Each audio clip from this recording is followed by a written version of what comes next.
Welcome at last to BlockchainLab Drenthe from the beautiful province of Drenthe.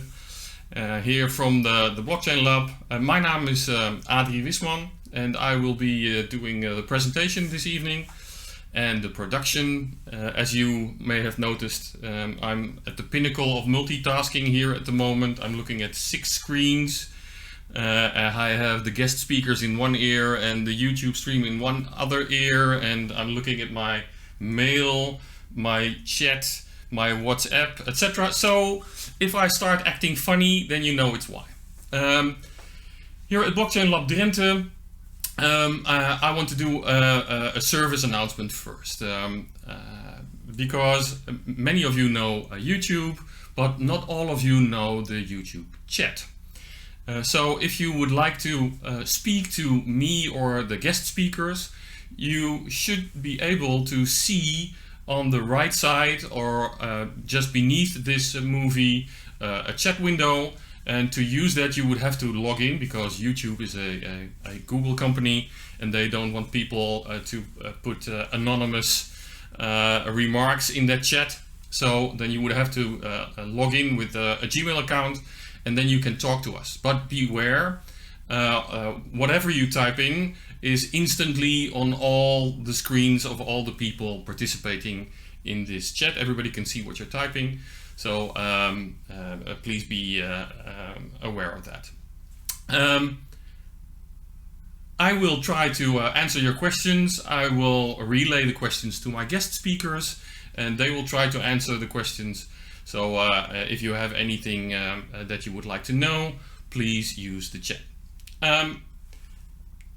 BlockchainLab Drenthe is a foundation, a non-profit, and our aim is to spread knowledge, insights and experience about distributed ledger technology to entrepreneurs, students, schools, governmental bodies, etc.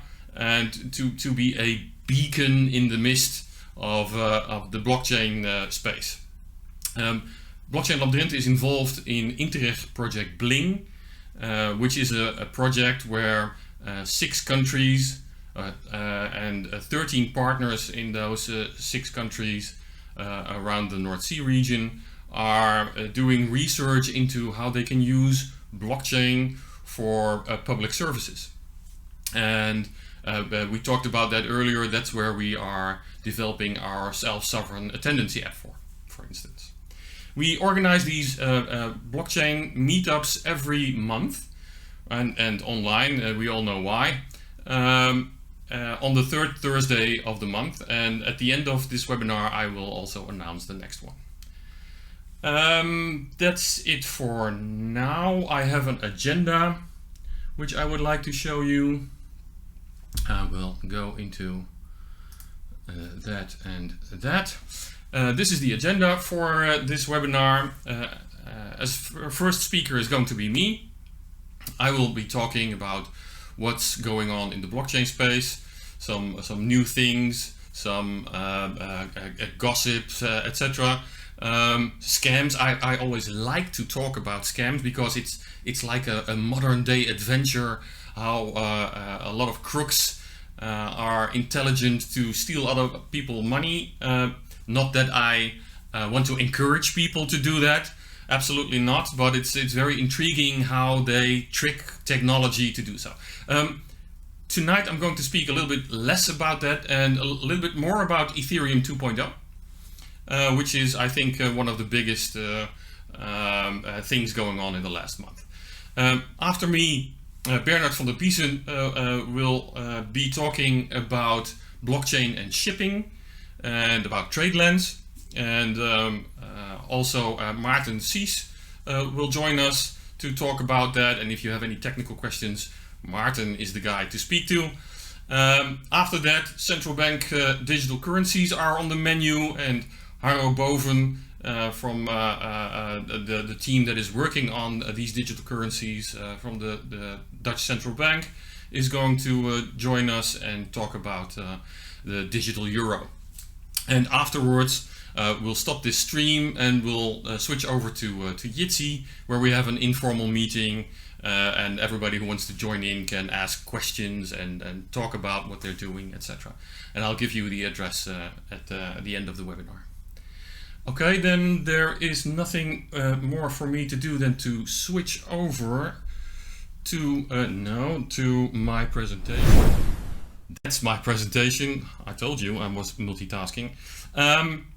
Where is my my remote? There's my remote. Okay, so BlockchainLab Drenthe. This is the meetup for 17 December. You have seen all these people in the street smiling, and believe me, not many people had cause to smile in this pandemic, but you've seen people smiling in the streets, and those were undoubtedly people who own Bitcoin, right? We talked about that last month when Bitcoin was up 50% in that month. Well, this month it's gone even further up. It's up 35% this month. So this afternoon it was at a price of $23,083, which is the highest point until now. You see this peak in the chart here next to me in December 2017, where it touched 19,000. But it feels a bit different, right? And everybody sees that. In December 2017, there were big gatherings of people who were rushing into the cryptocurrency markets, and get-rich-quick schemes were popping up, and that's a lot less at the moment, and we're even higher than that point. So there is a consensus that at this moment in time it's completely different than 2017, right? The people into cryptocurrencies see that the market has changed, is more healthy, so to speak. And in Bitcoin they have these reasons to believe so. Transaction fees are 1/10 of the transaction fees there were in December 2017. Right, everybody was rushing to get into the market, and I can remember there were fees around $40 to $50 per transaction. Right, there was the city of Arnhem here in Holland, where they called a Bitcoin City, where you could buy yourself a coffee when you with your bitcoins. But they shut off Bitcoin City Arnhem because well, you could pay 175 euros for your coffee, but the transaction fee would be $50. That wouldn't work very well. But nowadays the transaction fee is around $5 for a Bitcoin transaction, so it's 90% lower than in 2017. The Bitcoin hash rate increased almost tenfold, which means there are a lot more miners. There's a lot more processing power to do the mining, which of course is healthier for Bitcoin. And the number of confirmed Bitcoin transactions has risen a lot. So more and more people are using cryptocurrencies, and in this case Bitcoin, for their transactions. More people have wallets, more people use it to buy stuff online or even physical. PayPal started doing transactions with cryptocurrency, so the number of transactions is going up very drastically, and that makes people very happy when the market is running up this fast. I already told you the biggest thing last month was the birth of Serenity, the birth of Ethereum 2.0. We've talked about it a few years, right? There is going to be an Ethereum next generation, so to speak. I myself consider Ethereum blockchain 2.0, right? Blockchain 1.0 was the conventional blockchain for Bitcoin, which could store transactions. Ethereum was a chain that could store value and smart contracts, right? And I consider chains, acyclical graphs like IOTA as the blockchain 3.0 because they don't have miners, they don't have blocks, etc. But this is something new. This is long anticipated. This is Ethereum 2.0, and the Genesis block was mined just a few weeks ago on the 1st of December or the last day of November. And here you see the tweet that has gone out of the first block. And they say, well, we should have put something in like a small step for man and a big step for mankind, but they just wrote Mr. F was here, whoever Mr. F is. This beacon network has started, and I'll go into the details a little bit more in the next slides. But the new Ethereum 2.0 network had to be seeded. You don't switch on a new blockchain, right? You have to have people putting money in there, people doing transactions. You have to have money to make it secure, etc. So there was a lot of money needed, a lot of stakeholders. You have to work with validator nodes, and you need at least 16,384 of these validator nodes, and they all have to stake at least 32 ethers, which is at the moment around $20,000. So if you calculate how much money that is already in that beacon chain, that's around 360 million US dollars. Now, there was this threshold they had to achieve of so many ethers, and that threshold was met, so the Genesis block was mined. All these 16,384 people who staked money, put those $20,000 in there, and they cannot take it out for the next year, 1.5 years.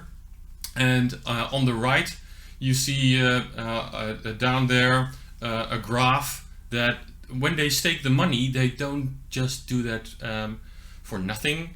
They will get an interest rate, right? At the current staking level, where these 620,000 ethers are staked, they will get around 20% interest on their money. But the more people put money in that Ethereum 2.0 chain, in that beacon chain, the interest rate will go down, as you can see in the chart. So they are compensated. Now, why Ethereum 2.0? Well, the biggest thing is proof of stake, right? We all know what proof of work is and how you achieve that, and that it costs a lot of electricity. Ethereum 2.0 doesn't work with proof of work anymore. It works with proof of stake. And all people complaining about it uses more electricity than Iceland and a number of other countries, they can relax, because proof of stake is a lot more ecologically approved. So there are no more miners in Ethereum 2.0. There are validators, and these validators are appointed, and they check the transaction, and they say, okay, the transaction is right or wrong. If it's wrong, they reject it. If it's right, they forge the block, and that's it. Right? So it has huge ecological advantages, and it's more secure because a 51% attack is a lot harder. Right? In the Ethereum 1.0 chain, you can do a 51% attack by having more computing power than the rest. Right? You buy a lot of hardware, you buy a lot of computer graphics cards, more than the rest has, and you can do a 51% attack. Now, to do a 51% attack in Ethereum 2.0, you need to have 51% of the money. So you will be the person buying Ethereum 2.0 coins, so to speak, right? And by doing so, the price will go up, right? So you need more money to buy more coins. And so it is virtually impossible and a lot harder to do a 51% attack in Ethereum 2.0 than in Ethereum 1.0. The other big advantage is sharding. Right now in Ethereum 1.0 there is one big chain, like there is in Bitcoin, one big chain. Right? But we all know that there are limits to transaction speed. So what they are going to do in Ethereum 2.0, in Serenity, they started to split up the chain into 64 subchains. So you have a lot less big of a database. You can work a lot faster, and there is a lot of load balancing of 64 subchains. So there's also more decentralization, right? Because there are more nodes working on the same chain. And because there is a much smaller database, and they're working with proof of stake, not proof of work, you can use hardware that is much less demanding. You can have a lot smaller nodes computing. So the people who are now starting those first 16,384 nodes, they are starting up, and they can do that even, I believe, on a Raspberry Pi. Now here you see some illustrations about sharding. So instead of one database, there are several databases. Ethereum 2.0 even has 64 of these subchains. And one of these 64 subchains will be the current Ethereum 1.0 chain. We'll talk about that in a moment. The other thing they are using with this sharding are rollups. And this is a second layer transaction protocol. For people who are a little bit more into Bitcoin, you can look at it a little bit like the Lightning Network, right? A rollup is starting transactions, then you do off-chain a number of transactions, but they are shadowed. The end transaction is again connected to the real chain, and what you do in between, you can do 100,000 transactions per second. Like I said, it looks a little bit like the Lightning Network. Okay, this is the roadmap. We're currently in phase 0. Like I said, you don't switch on another Ethereum protocol. Phase 0 is now complete. The beacon chain is set up. The Genesis block is mined, and which is working on proof of stake. Phase 1 is coming. They're working on that now. That will have the first form of data sharding. And why is it called the first form? Because it will only accept data transactions, not monetary transactions. That'll be in phase 2. So phase 1 is they're working on that, the sharding, and they think that within around a year or a little bit more than a year they can have phase 1 up and running. After phase 1 there is phase 1.5, because then there will be the docking.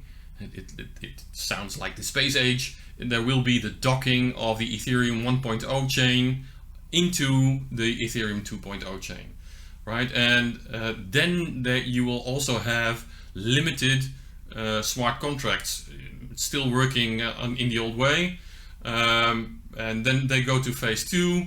The sharding will be fully functional with smart contracts, and they estimate that will be in 2023, around that. Right? They cannot give you a fixed date because there's a lot of development going on, and there will be also a lot of interaction with the market. Like this Genesis block, they had to wait until enough people had staked their money.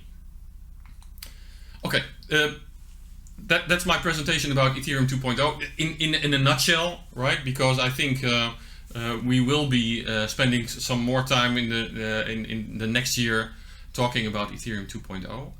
I think I will switch over to my next speaker.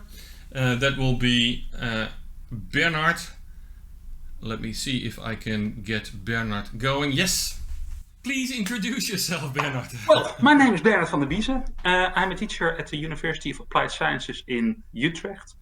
And like many of you, a few years ago, I thought Bitcoin was one big pyramid scheme. And then after a few big jokes and things, I started researching on it and I got interested. And then I was very lucky that the University of Utrecht Applied Sciences was hosting a blockchain lab. And we were able to consume knowledge on that way. We hosted several congresses. And at the moment, we're hosting also a minor blockchain at Hogeschool Utrecht, and I'm coordinating that. And I'm very proud to be part of that ecosystem. Great. Well, you have a very nice presentation. I already peeked at it, so I'm going to switch you to your presentation. And thank you so much, and welcome to the presentation. I'm going to show you why I think blockchain is going to be the future and why it's going to be one of the most green things you can imagine. And why is it green? Well, it's going to be solving a lot of paper issues. And what is the issue at the moment? If you try to transport a container, how much paperwork do you estimate there is? So think a moment, you just want to have a container from the middle of nowhere, from China to somewhere in Europe. How many sheets of paper do you think is necessary to complete that action? You would say something like 20, 40, but it's up to 250 individual pieces of paper that is necessary to complete that action. And you say, yeah, that can be all digital. Well, welcome to the world.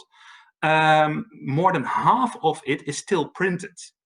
And that's ridiculous. And that's not only due to that companies don't trust each other, but also there's lots of mistakes making and people want to have their own formats.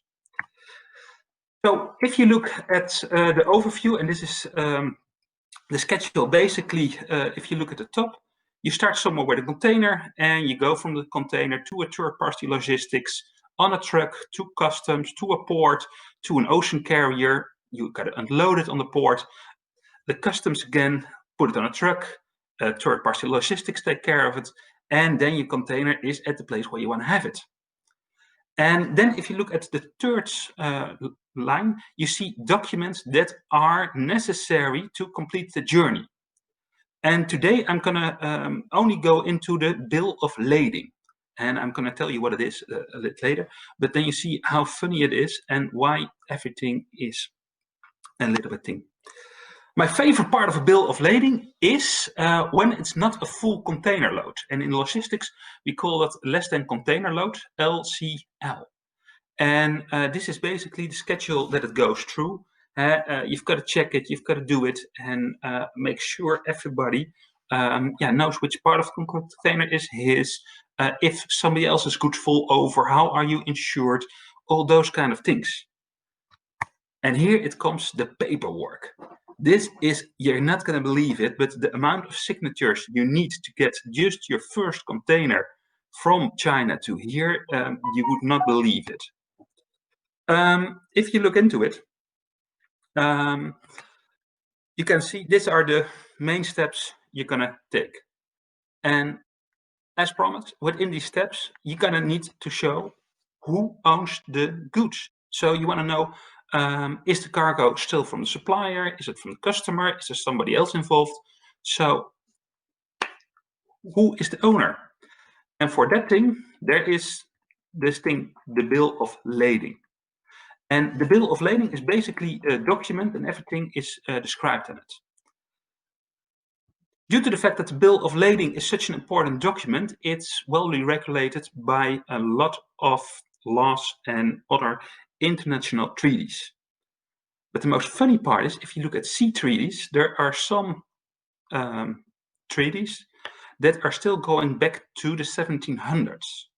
For instance, if your container pops off a ship, it's not the carrier that's responsible, but it is you, due to the fact that those laws still apply. And that is rather funny. And why is it? Because there's so many nations involved and everybody wants what different. So if you want to have to change stuff, yeah, then things get a little bit messy. And if things get messy and you can't work it out, well, you end up with nothing. And if you're not believing me, well, ask the Brits. They're trying to have a Brexit. And yeah, trying to agree on stuff is a little bit funny. So if you look back at our schedule again, the bill of lading got to go from the whole process. So from the BCO to the 3PLer and onwards, and where you go. The only thing is, this bill of lading, if I've got the bill of lading of a container, and I take the bill of lading of the container, those goods are mine. It's legally the holder of the bill of lading is the owner of the goods. And now comes the thing, if you transport that bill of lading within your container or on the ship, and you've got pirates, with those old treaties, those pirates own the good, and legally, yes, it's stolen, but you cannot do a thing about it. And that's some of the funny things in Africa. Yeah, that is, you should say, well, can this not be avoided? No. So in the current situation, you've got a container that's coming from China to here, and the bill of lading is physically transported by an airplane to be not sure in the same room as the container that's transported, and it's flying away. And you think I'm joking? Yeah, you Google it, it's the truth. And I hope there's maybe some people in transports who have dealt with this situation. Yeah, it's as old-fashioned as you can have it. So, the bill of lading and some other documents, those are, yeah, rather well written in the laws. And so here are the things. It's for the purchaser, the condensee, who also can be the same, but if you source it out, it's somebody else. And if you look at this bill of lading, there is also another thing. It's the receipt. It's by international laws of convention. It's big, but my favorite thing about it is I'm going to show you a few examples, like this one, and here we've got one, and here we've got another one, and here we've got another one. And the one thing you've got to notice is they all look differently. So basically, all the same things are on it, but they all look differently. And especially if you work with multiple carriers or things like that, sometimes they literally gotta retype the bill of lading to their own format. So somebody is having a bill of lading, and the physical bill of lading, put it in the computer screen and type it all over again. And once again, you think I was joking. Well, it's not. Here are the copies. So what is then the solution? And here comes in blockchain. If you look at blockchain, the one thing, there is this single source of truth. And due to the fact that it is this single source of truth, everybody trusts it. It can literally replace it.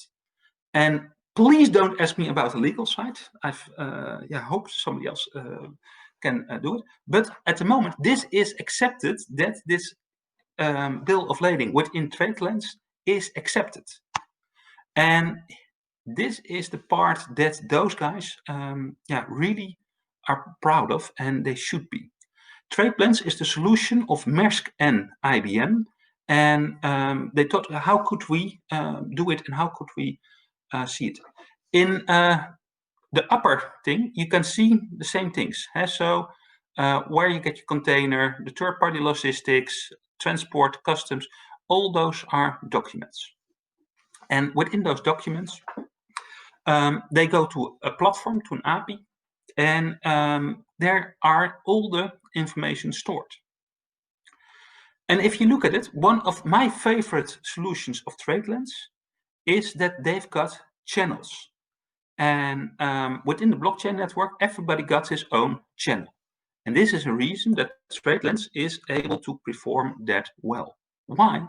Because every container transport that is there, so if you've got different suppliers of different carriers, they can make their own channel. So Maersk is not able to look at their colleagues, where are you bringing the containers or where are you getting the containers? The same thing if I'm purchasing a container from China and my neighbor is doing the same thing, I cannot see where his factory is. But if I'm doing business with multiple suppliers, I can still, due to the API, get it all in the same format on my computer. And that makes it that in the blockchain, everything is stored, but the application interface, so what I'm seeing, is exactly the same.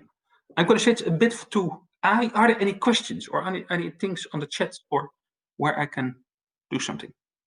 I'll put you back on the screen with me. There is somebody who asked, do you have contact with Cargo Ledger, Science Park Amsterdam, Bernhard? Because they are also working in this field. No. Okay. Well, I think it's a great example of a real blockchain application. I mean, in our blockchain lab we have 3 criteria to have something being fit for a blockchain solution. The first one is well, you have to be more than one, and the shipping world is absolutely more than one. The second thing is these people don't know each other or don't trust each other. Well, in the shipping world, you could state that you're doing business with all kinds of people all over the world. And the third is there is an incentive to cheat, right? And well, as you started in this presentation, there is an incentive to cheat. If something gets missing, if something falls off a lorry or something falls off a ship, then there's a lot of money involved. So this is a very good example of how you can apply blockchain. Why is blockchain necessary in this case, and what is the advantage here? Okay. Asking. I'm hoping you've seen my next sheet. I'll switch. Yeah, that's perfect. So for instance, if you look at a process from today, you can have literally your container, is it on a boat? As you can imagine, there are quite a lot of processes that are chaotic and that are done. So sometimes you just want to know, is your container on this boat? And if you look at the current thing, you've got to check in, you've got to call your agent, somebody got to make sure it's shipped. And if you got it with Tradelens, you're literally able to log in on your terminal and you get the answer within minutes. The other thing, and that's one of my personal favorites, if you look at logistics, there is an error margin of 3 lines per 3 errors per 1,000 lines. So if you pick 1,000 goods, you get 3 errors, but also if you're retyping or doing stuff and whatever. So if you've got 17 parties involved and they all do the 1,000 things times the 3 mistakes they are allowed to make, you end up then 3 times 17. So that's roughly 10% is something that's not completely accurate. When you put it all together within the Tradelens system, and you still see that people make 3 mistakes in 1,000 lines, your mistake rate diminishes by, literally, it goes down. And those are things that are so ding. And that is something else. Another thing is operational efficiency. Once again, you are able to make sure that you can contact the blockchain. You're not emailing the persons, but due to the fact that you're able to log into Tradelens and check in instantly, you don't need other persons. So your response time is instantly. And if somebody tell me this should be happening years and years and years, and this is the first time that IBM and Maersk make it happen, and that is something, yeah, those guys did such a great job on. And that everybody thinks, yeah, this should be well organized, or this is logical, or this should be working already. And IBM and Maersk did it for the first time. And yeah, that's rather amazing. It's truly disrupting this industry, I believe. Something that has never been done before, let's say, since the invention of the container. Yeah. There's one last thing. Well, this is the thing I was telling you before, and this is another sheet what's literally making it a little bit more clear. So you've got different participants within the ecosystem, and this can be the carrier, this can be anybody, and they can check in data from the different channels. And yeah, that's something that for you it all looks the same, but your data is not stored in the same place as your competition, and therefore you're not able to have a sneak peek at your neighbors or your customers or whatever. And yeah, that makes it one of the safest solutions. And the guy who thought this through, they literally should give him a medal or a big Christmas bonus because he deserves it. You're not referring to Maarten? I hope you're able to see. Listening now is one of the people who does the onboarding for Tradelens. And due to there was a little bit of a fuss at the beginning, I forgot to mention him, and that's terribly my mistake. So I'm rather embarrassed, but I'm really proud we've got Maarten Sies on board, and he is from Tradelens, and he's there, the technical engineer, and he's able to answer also a few questions. I'm able to answer any questions about the ecosystem and the logistics within my background. I'm able to do that. And if you've got specific questions for the Tradelens system, how it works, I'm sure Maarten can elaborate on that. I'm going to switch. I'm going to switch to Maarten. Yeah, sure, absolutely. And he's going to answer all the questions you are shoving into his corner. I'll do that. Thank you, Bernhard. I'm going to switch over to Maarten. Maarten Sies. I hope the people can hear you. Would you please introduce yourself? Who are you? What are you doing? And how do you got infected with blockchain? Yeah, sure. I'd be happy to. My name is Maarten Sies. I work for IBM in the Netherlands.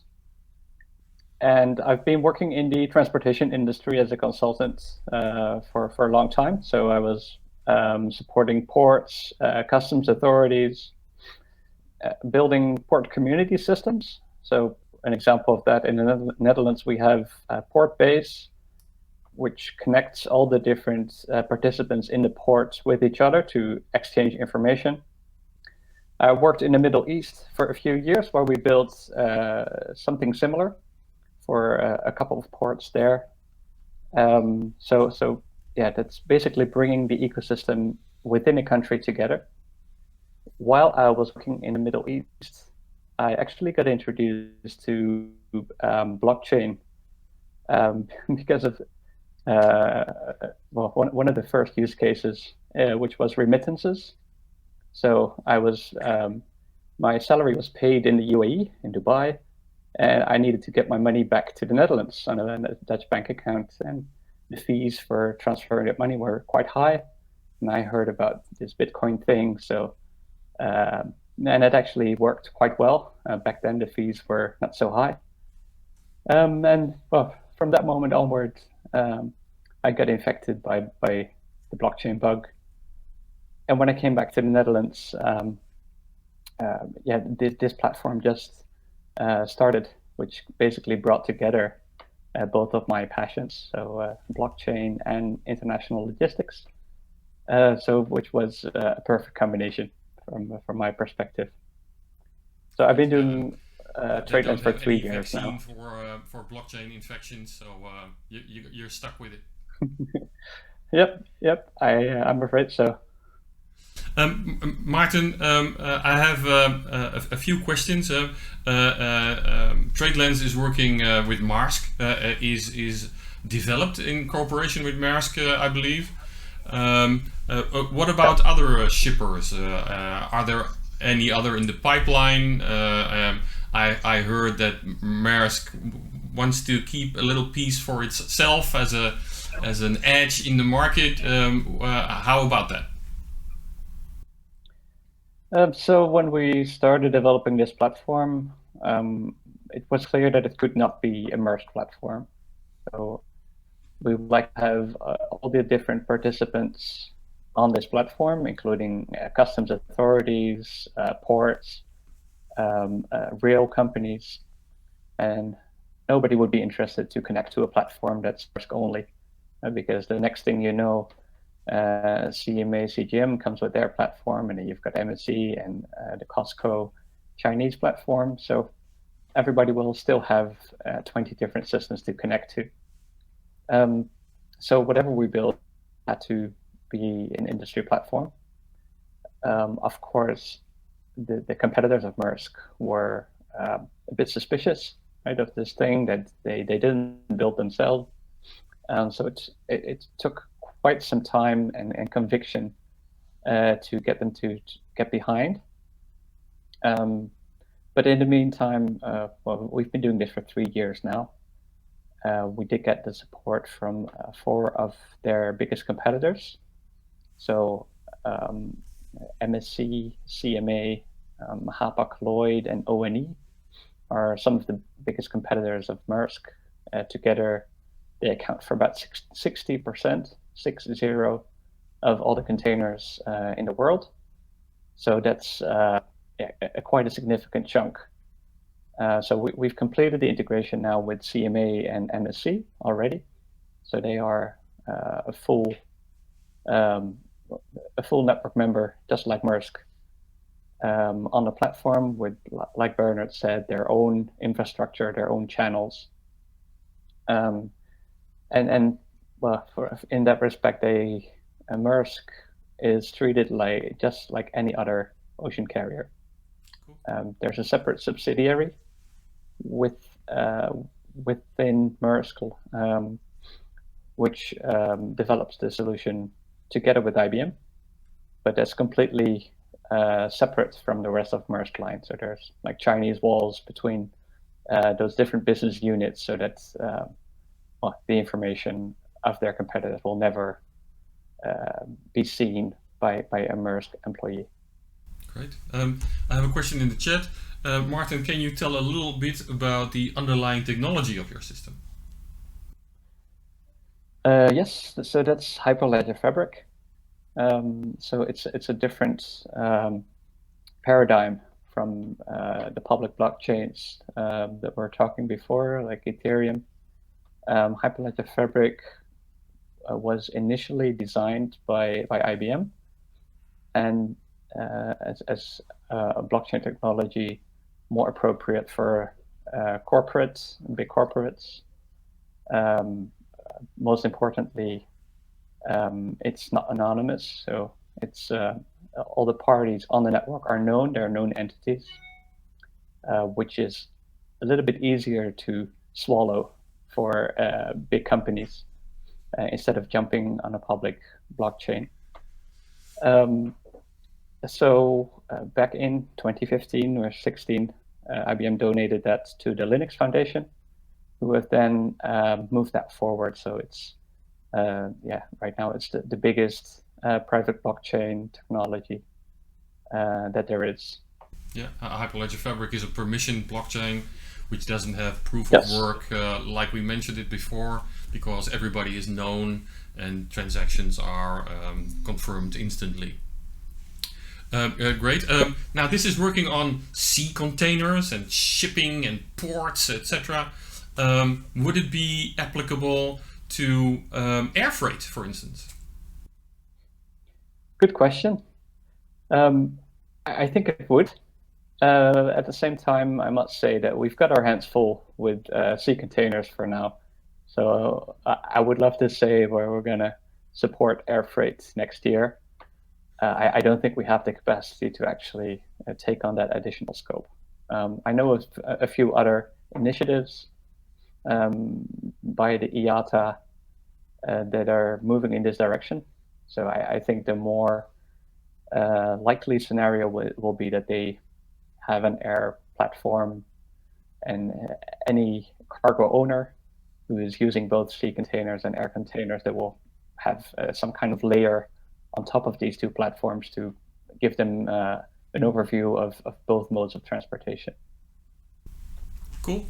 Okay, let me see if there are any other questions about consensus. I have a question here which came in by mail. Blockchain is all about consensus. How is that done in Tradelens? Because it's a Hyperledger fabric, right? It's done a bit different than people know on public blockchains. So every smart contract or chain code that runs on a Hyperledger fabric has its endorsement policy, and because the network consists of known entities, you can declare beforehand who should approve a certain transaction.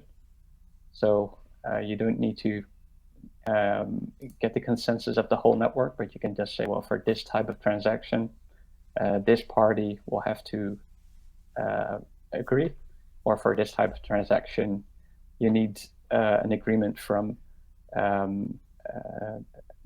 about half of the participants plus one, or it's very flexible in that effect.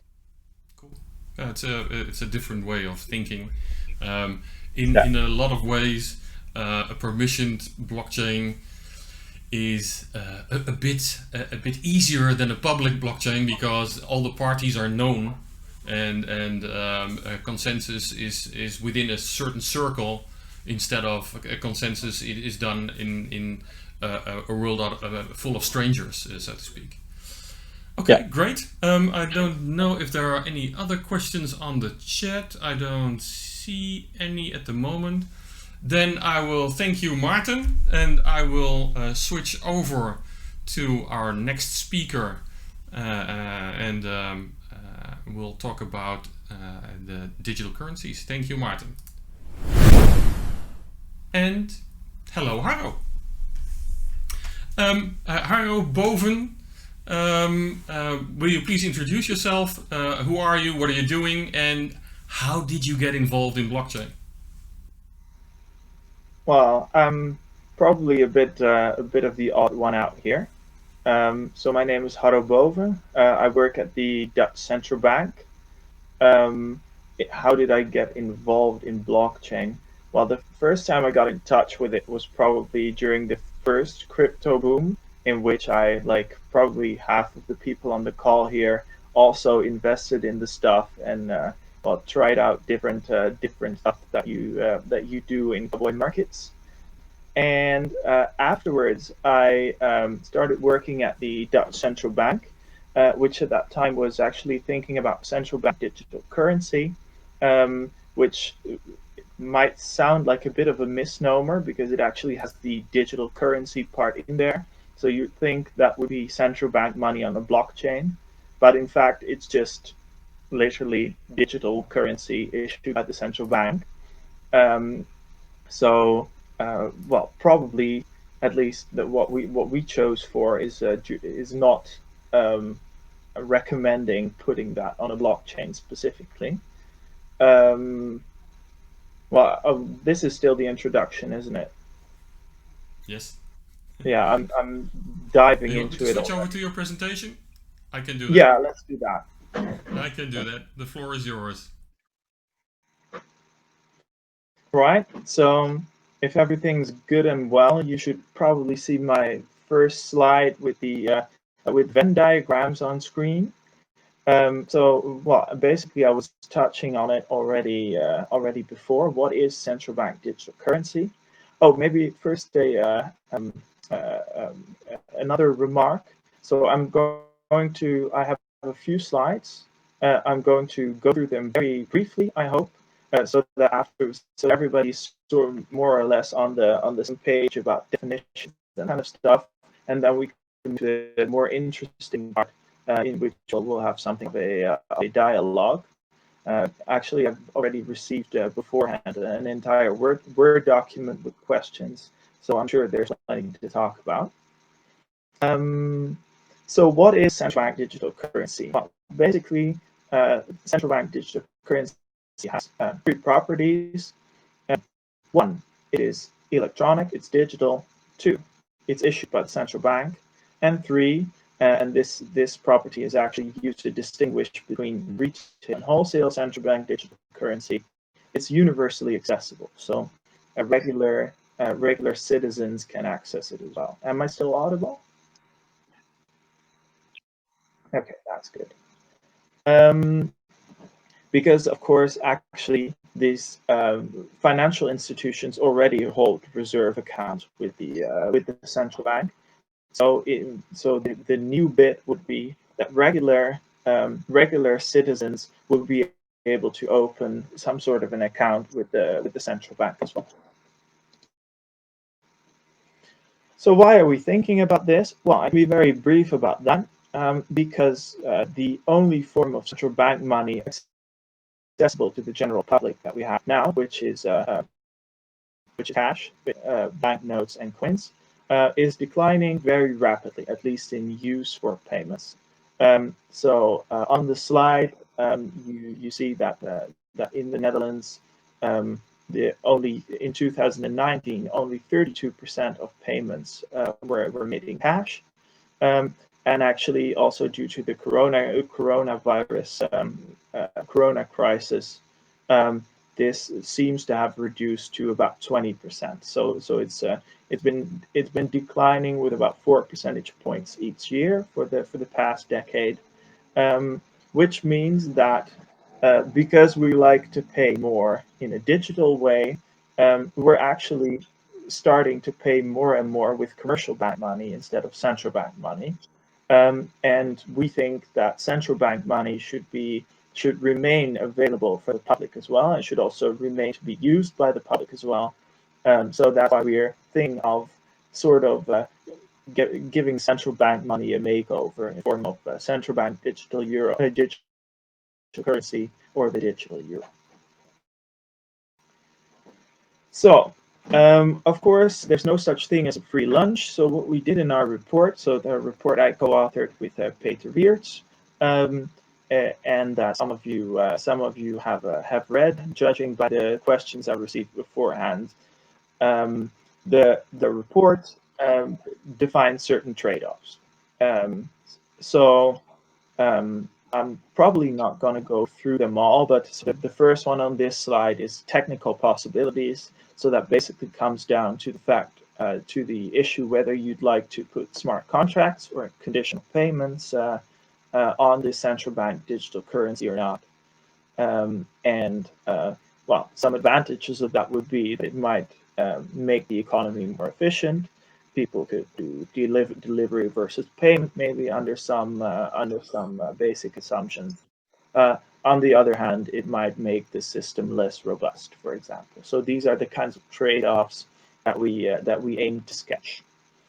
So the second is might be very interesting for this forum is the validation of the transactions. So basically, would you like to validate a transaction with central consensus or with decentral consensus?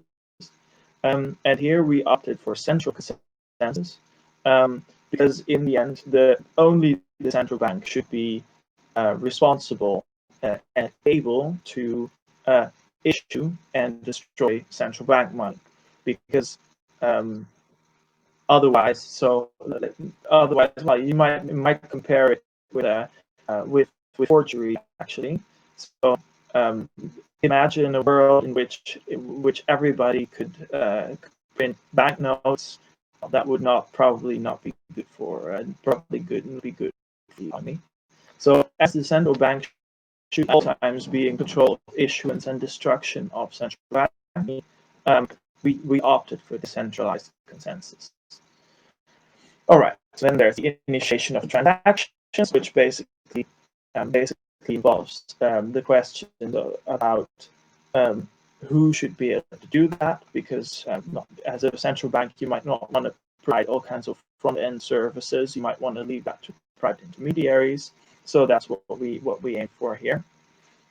So basically, payment institutions are in our preferred report are able to initiate transactions. Then there's this question backup. So how much overlap can there be with the infrastructure for commercial bank money? Here we opted for CBDC that has as little overlap as possible while remaining efficient. Finally, two questions about one about privacy, the other one about who can hold central bank money. So for privacy, we'd say, okay, it's relatively private because only the central bank, only public institutions will have access to the transaction data. In contrast with, for example, commercial bank, and who can hold the central bank digital currency. So here we choose to basically keep that within the same perimeters as commercial bank. Finally, the big risk of introducing a central bank digital currency, and that would basically be that it would facilitate a bank run. So right now, in time of stress, when people lose confidence in the banking system, what happens is a run to central bank money, so a run to safety, and of course there's a sort of a limit, a physical limit to the amount of banknotes that you can stuff in your mattress. But such a limit is not there by default for the amount of euros that you can transfer from from your commercial bank account to your account with the central bank. So here we needed to come up with sort of a trick. So what we did is we suggested that the interest rate on the central bank digital currency would be negatively geared as the balance increases. So basically, you could get 3,000 or 4,000 euros at a normal interest rate, and if your balance were to increase above that, you would continue to pay a progressively more negative interest rate, so that users would be disincentivized from putting all their savings into central bank money, but would be incentivized to hold a bit of central bank money.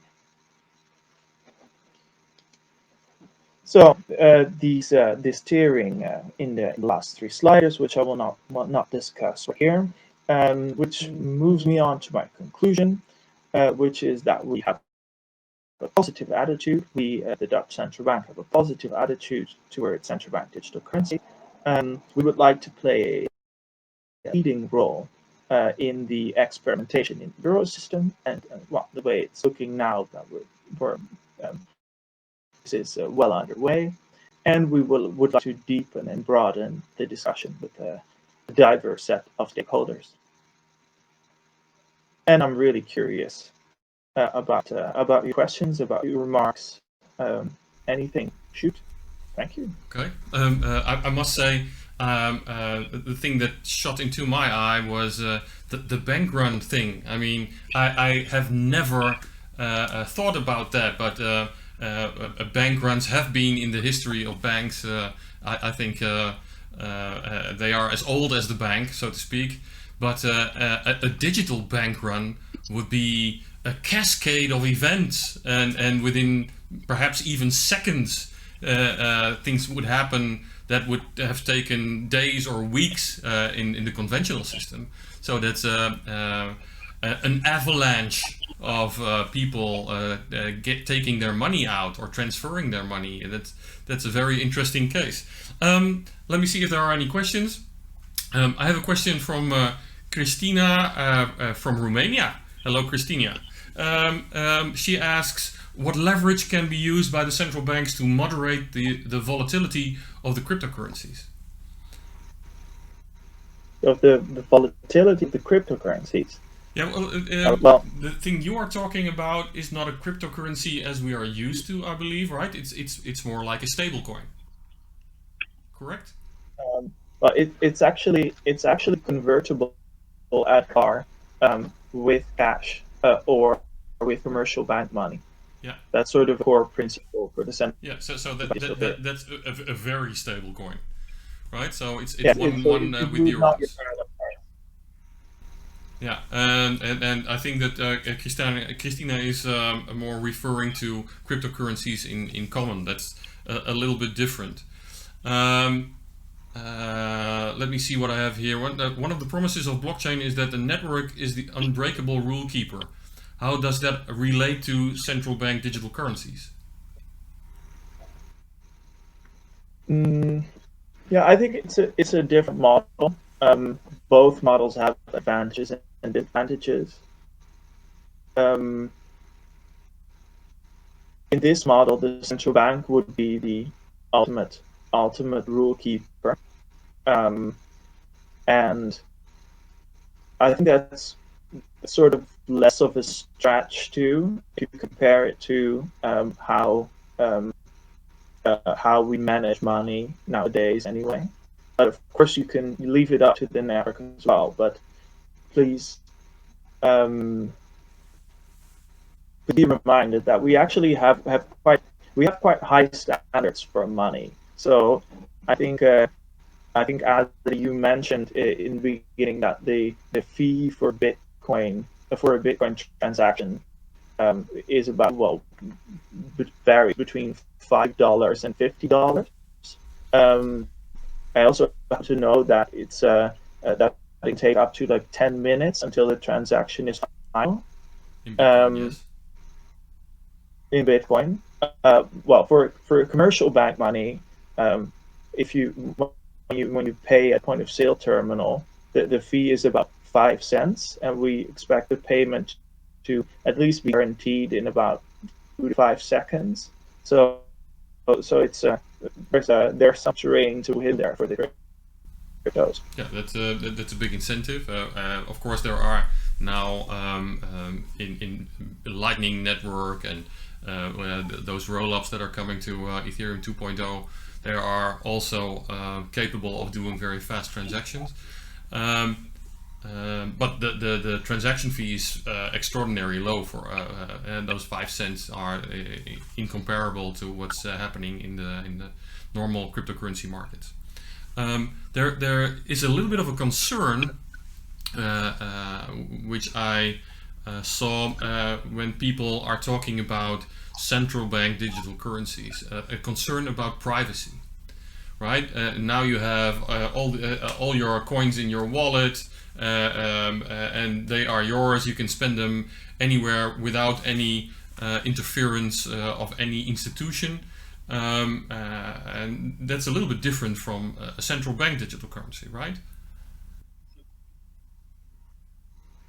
Well, let me respond to that one twofold. So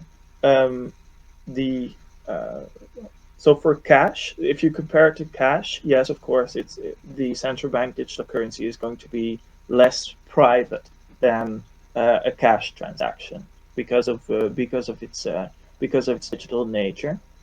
But if you compare it to commercial bank money, a lot of studies have shown that actually regularly people trust the central bank a lot more than commercial banks. So the average Dutchman trusts the central bank a lot more than a commercial bank. So in that sense, actually, and of course, a commercial bank can also see all your payment data and has a lot of data from you. So in that sense, it might even be an improvement in terms of privacy. I can imagine that, and I concur with you that you say, okay, the central bank is more trustworthy than the Rabobank or ABN AMRO Bank or whatever, right? It doesn't happen a lot in Holland, but sometimes a bank falls over. All right, so the Dutch central bank is a lot more trustworthy than that. There are people that are a bit suspicious. Let's call it that way, about the connection between the Dutch central bank and the government, right? So there is this case, just to illustrate, of somebody who parked his car in Amsterdam on a Sunday, right? And the Dutch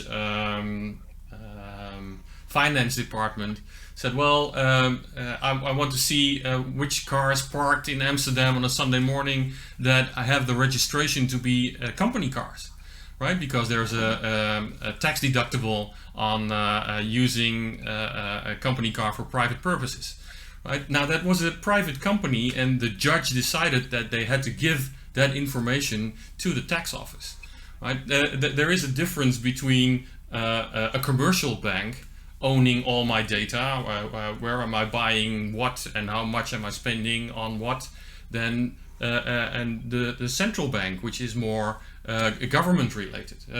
Is there a risk of the tax office looking into my records from the Dutch central bank, or is there a Chinese wall that cannot be crossed?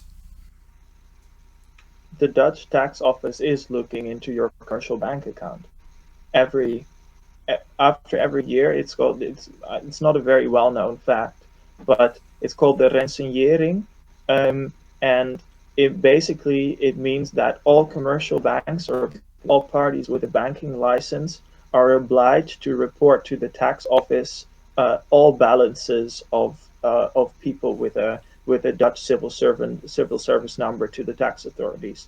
So that's basically the data that the tax authorities use to fill in your statement.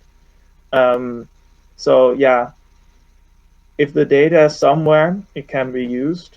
Do I see well, of course you need to manage that data carefully, but that goes for all types of digital money. And again, we don't, with CBDC, we don't aim to replace cash. So if you want to use cash, we'll try to make sure that you can use cash. But we see that people are using cash a lot less. So that's why we're thinking about providing an alternative. Yeah, great. Well, I don't see a question in the chat at the moment. You said you had a question sent in to you.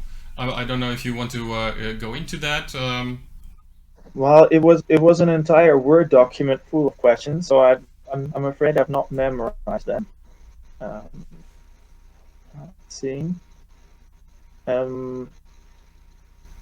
If it's too technical, then we can also have these questions answered in a separate document or email or whatever. Just pick out what you think is interesting for the public. Yeah.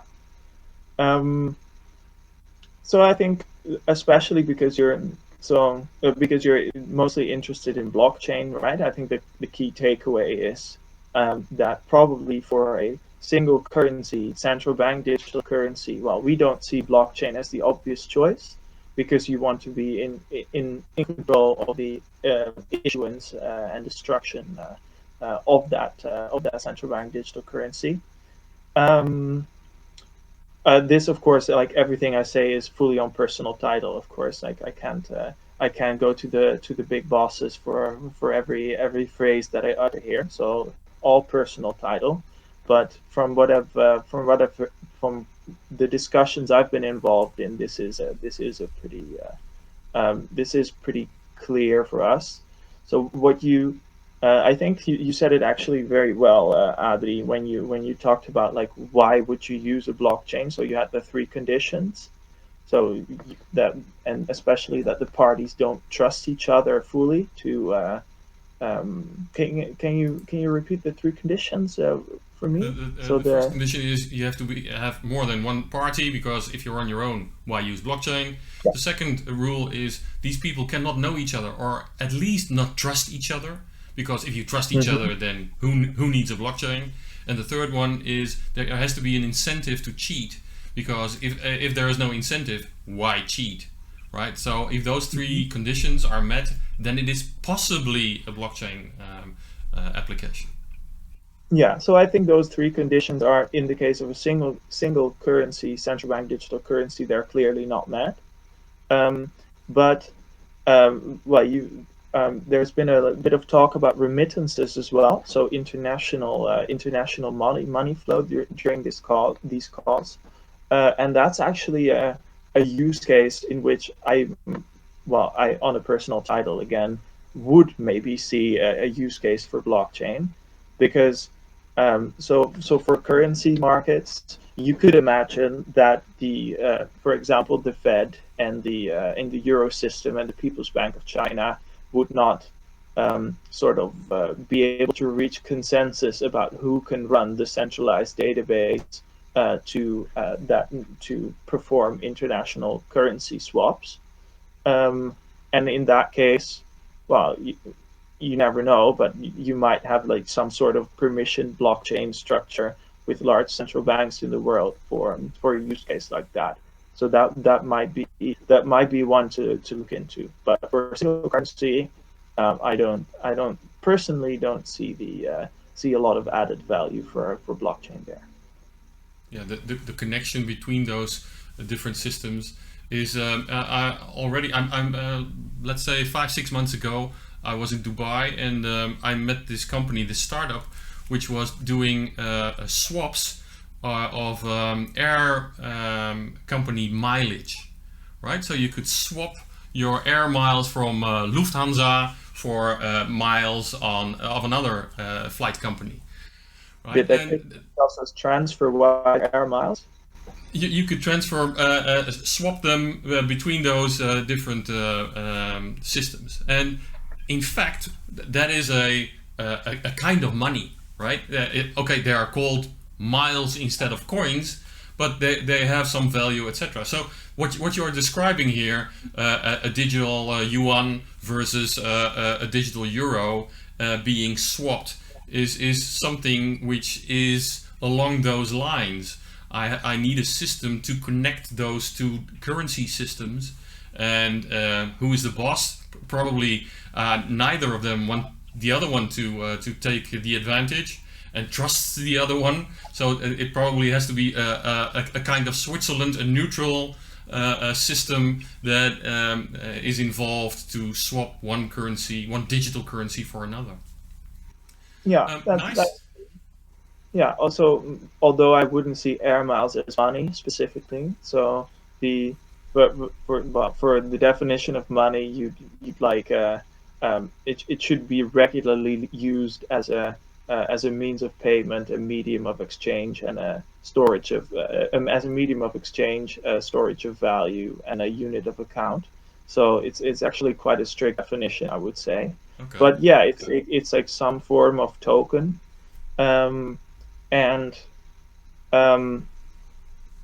but of course, like there are forex markets now, so like currency swaps are not new and are not like purely enabled by blockchain. Like people trade currency, people do forex trades, but for the specific central bank use case, I would say it seems interesting.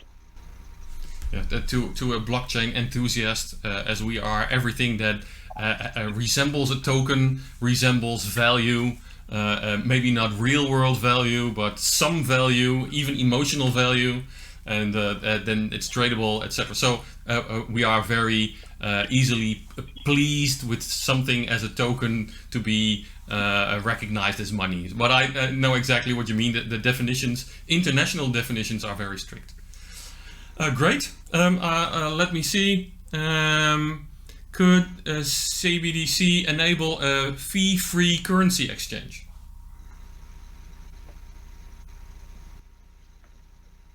Well, the infrastructure costs money. There's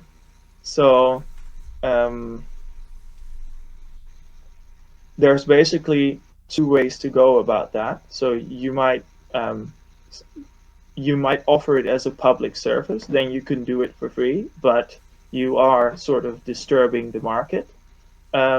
Or you could have a model in which you at least recoup the costs of the system, in which case it would probably not be fee-free. So there's as a lot of things in life, there's a trade-off there. Yeah, you could have something like in the stock market where you have bidding and asking prices, and the margin in between could be used to pay for the infrastructure, for instance. Right? There are many possibilities to do that. Do you have any advice for students who would try to learn more about blockchain and find career opportunities? Okay, that's not really digital currency related, but hey, you're the speaker, so I'm going to ask this to you.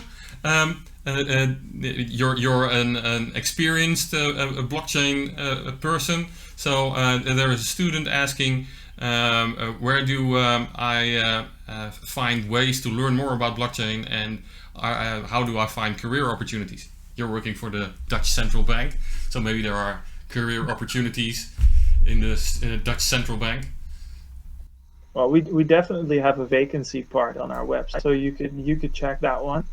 But more in general, like on a personal note, what I've always found helpful in my career is being able to also get some hands-on experience. Well, I'm like you can make sort of a distinction between business guys and IT guys, right? So I studied mostly economics and international relations, so I would say I'm mostly a business guy. I think what I've benefited from a lot is also really getting into the IT part, and also getting some real hands-on experience with programming under guided supervision of Luc, who I believe is in the call as well. But really get some hands-on experience with the programming, and then if you're able to talk and to understand like the business side of things as well, I think that can be I think that can help you in your career. I absolutely concur. Myself, I'm more the technical side. I'm a computer technician and a programmer, and in my experience, just to add to Harro's experience, is that as somebody who has done computer science, you're never done with your computer science alone. You always have to learn something additional, like economics, or if you are writing programs for a dentist, you will have to have half of the study to be a dentist to understand what these people are talking about. But furthermore, in blockchain, it's just like the Nike advertisement. Just do it. Just start somewhere and start tinkering and write some code in Solidity, write your first smart contract, and start gaining experience. That's the way to do it. Okay, great. I don't see any other questions. I'm going to switch to the next part. Let me push some buttons. Yes. Well, the next part is I have to thank Bernhard and Maarten and Harro for their lectures, so to speak. Their information they wanted to share. I didn't know how complex the international shipping was, and that there were dead money documents involved. I have a whole new site on that of how that is working. Maarten, I'm going to contact Maarten more about the technical aspects. And Harro gave us an insight in digital currencies from central banks. These guys must have really been scared as Libra came down, and all these guys are looking into all these people using their own currencies.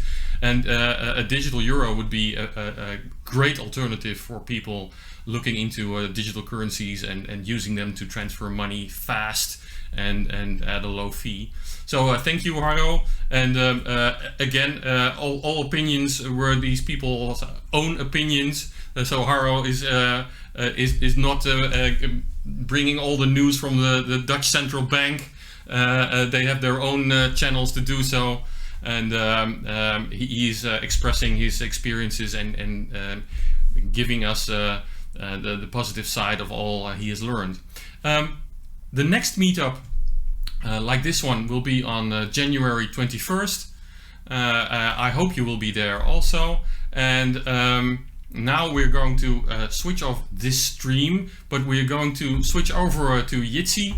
You see here a link, and one of my BlockchainLab members, my co-founders, will probably type this link into the chat, so you can just click it. And that's a conference video call where we will migrate to. So you can ask questions to anyone you want to. Maybe, I don't know, I haven't asked them yet, but I hope the speakers will also switch over to Jitsi if they have any time, and maybe you can talk to them there also. So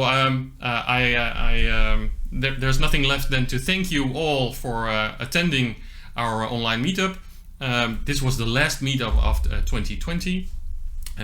Hence the small Christmas hat on the intro screen. I hope to see you in January. Stay healthy and have a good end of the year.